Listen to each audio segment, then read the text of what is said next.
Ingat aja PDCA. Plan, do, check, dan action. Ya. Plan, kalau teman-teman sudah pelatihan, lalu teman-teman membuat yang namanya HSE Plan, perencanaan K3. Ya, membuat program K3, kebijakan K3, anggaran K3. Lalu do, lakukan yang sudah direncanakan tadi. Contoh misalkan merencanakan mengadakan safety talk, safety meeting, safety induction, toolbox meeting, safety patrol, lakukan itu di do-nya. Ya. Lalu cek, apa itu cek?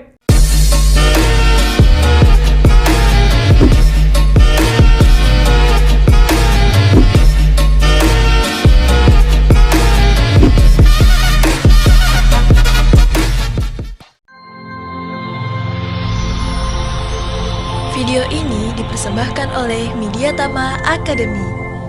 Training K3, langsung kerja. Pertanyaan berikutnya terkait dengan nih dari Ahmad Karel.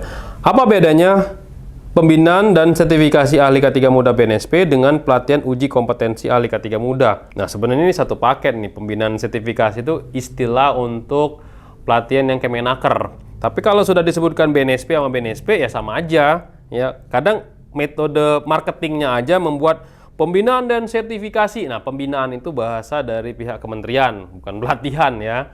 Terus sertifikasi, nah sertifikasi juga bahasa dari marketing ya.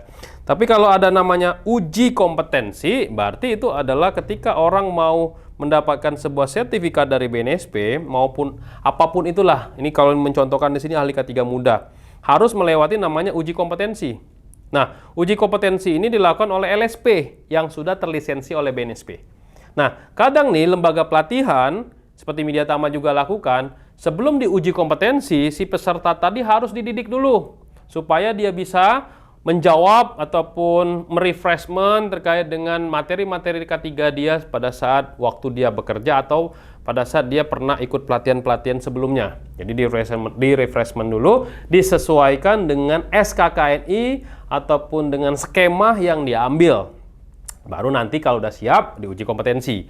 Nah, kalau ngomongin soal ahli K3 Muda itu atau operator K3 umum itu sama ya, ahli K3 Muda BNSP sama operator K3 umum BNSP itu sama levelnya. Itu diperbolehkan memang tamatan SMA. Ya, nah itu nanti ada uji kompetensinya oleh lembaga sertifikasi profesi yang telah ditunjuk oleh BNSP. Jadi pastikan itu buat teman-teman semua yang ingin ikut yang ahli K3 Muda BNSP atau operator K3 umum. Jadi itu kesimpulannya ya. Jadi istilah aja yang sering digunakan oleh marketing, pembinaan dan sertifikasi, tapi uji kompetensi itu memang kewajiban dari LSP sebelum memberikan sertifikat kompetensi untuk para asesinya. Pertanyaan selanjutnya dari Raizal. Assalamualaikum Pak, saya mau tanya Pak, apakah seorang TKI boleh mengikuti training online ahli K3 Muda? Saya lulusan SMA, apa boleh saya mengikuti ahli K3? Sedangkan saya bekerja di Malaysia. Nah, ini dia. Banyak juga teman-teman yang lain juga ada yang dari luar negeri, ada yang di mana-mana, karena sekarang masa pandemi, jadi diperbolehkan untuk ya uji kompetensinya online ataupun mengikuti pelatihannya juga online via Zoom. Nah, jadi pastikan dulu teman-teman pilih lembaga atau lembaga pelatihan yang memang sudah terkoneksi sama lembaga sertifikasi profesi yang bisa melakukan uji kompetensi secara online. Karena itu ada syarat-syarat lagi untuk mengadakan uji kompetensi online. Dan pastikan koneksi internet, termasuk alat peraga dan lain-lain teman-teman bisa sediakan pada saat uji kompetensi tersebut. Jadi diperbolehkan. Pertanyaan berikutnya. Nur Dahniar, Pak saya lulusan D3 Gizi, di mana ruang lingkup umumnya kesehatan masyarakat. Saya sudah sertifikasi Kemenaker Surveyor. Di dalam juga sudah termasuk K3. Apakah dalam hal ini saya bisa menjadi P2K3 atau saya harus mengikuti lagi? Jadi gini, teman-teman. Kalau ngomongin soal P2K3, sebenarnya videonya sudah dibahas ya. P2K3 itu kan sesuai dengan Permenaker nomor 4 tahun 87, disebutkan di sana bahwasannya sekretaris P2K3 adalah ahli K3. Ahli K3 di sini disebutkan adalah ahli K3 umum yang sesuai dengan Permenaker 0292, ada SKP dan lisensinya. Jadi misalkan nih D3 Gizi harus ikut ahli K3 umum dulu. Nggak bisa D3 Gizi sudah punya sertifikat Kemenaker Surveyor, ya nggak cocok gitu lah ya. Lanjut ya teman-teman ya. Dari Maria Christine Pega. Nah, hari ini kita bahas semua nih. Halo Pak, saya mau tanya, kalau untuk pemula mengikuti sertifikasi K3 sebelumnya, belum ada pengalaman bekerja di Departemen K3, apakah layak ambil sertifikasi ini? Saran saya, ikut ahli K3 umum, karena kita bicaranya general. Nah, layak atau tidak layak tergantung dari teman-teman semua. Kalau teman-teman semua mengikuti pelatihan itu dengan baik, ya menjadikan memang pelatihan itu sebagai tempat untuk berkonsultasi, ya, bertanya, berdiskusi, ya mungkin bisa nanti. Cuman itu hanya teori aja ya, nanti langsung diterapin, diimplementasikan. Ada pertanyaan, dibahas lagi di grup. Jadi kita punya grup, Media Tama punya grup setelah pelatihan, bisa berkonsultasi gratis di grup tersebut kalau ada pertanyaan-pertanyaan terkait dengan K3. Tapi yang paling penting adalah passion teman-teman dulu. Teman-teman memang benar-benar ikut, pengen banget bekerja di bidang K3, Departemen K3 atau tidak. Kalau memang, ya ini cuman keterpaksaan nih dari perusahaan, nah lebih baik gak usah ya, karena hatinya nanti berbicara, saya kok nggak pas di sini. Nah, lebih baik cari pekerjaan yang memang cocok dengan passionnya teman-teman semua. Lanjut nih, sama juga nih pertanyaannya dari Kusai Depari. Nih saya gabungin semua nih, Pak Dadang Channel ya. Sama nih, mirip-mirip nih pertanyaannya ya. Apakah seorang yang tidak pernah mengisi posisi SHE di perusahaan dapat atau dan belum punya pengalaman di bidang K3 ya, diplot sebagai safety officer. Ya, terus lanjut lagi nih, saya lulusan sarjana keperawatan tertarik untuk bekerja di bidang K3, minta pencerahannya, langkah-langkahnya. Ini mirip-mirip pertanyaannya ya. Jadi kalau teman-teman semua memang sudah berkecimpung atau sudah terjun atau sudah ya baru mau terjun gitu, langkah-langkah yang teman-teman harus lakukan adalah teman-teman harus tingkatkan dulu kompetensi K3-nya. Ya, ikut pelatihan dulu. Dari pelatihan tersebut nanti akan ada bayangan nih apa saja yang harus dilakukan. Ingat aja PDCA. Plan, do, check, dan action. Ya. Plan, kalau teman-teman sudah pelatihan, lalu teman-teman membuat yang namanya HSE Plan, perencanaan K3. Ya, membuat program K3, kebijakan K3, anggaran K3. Lalu do, lakukan yang sudah direncanakan tadi. Contoh misalkan merencanakan mengadakan safety talk, safety meeting, safety induction, toolbox meeting, safety patrol, lakukan itu di do-nya. Ya. Lalu cek, apa itu cek? Nah, ketika kita sudah bekerja, kita cek lagi nih, apakah yang kita kerjakan tadi sudah sesuai atau belum? Contoh, kita periksa terkait dengan pemeriksaan, pengujian, dan pengukuran. Cek alat beratnya, ya.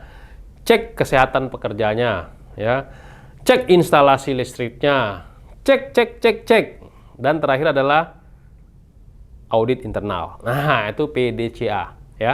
A-nya apa? A-nya adalah action.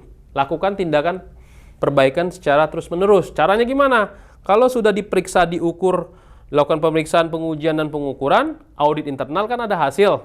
Nah, hasilnya itu dibawa rapat, bisa dari rapat P2K3 atau rapat tinjauan manajemen, lalu lakukan tindakan perbaikan secara berkelanjutan. Jadi itu ya tahap-tahapnya ya, ingat aja PDCA. Itu buat Pak Dadang dan Pak Kusai Depari. Semoga membantu. Oke, berikutnya.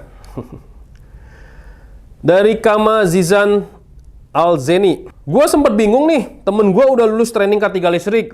Cara ngomongnya kayak gitu ya. Pada saat kerja di lapangan untuk pekerjaan listrik tidak tahu sama sekali. Apakah K3 listrik cuma buat persyaratan doang? Atau sebagai sertifikasi emang udah ahli di bidangnya? Ini dia.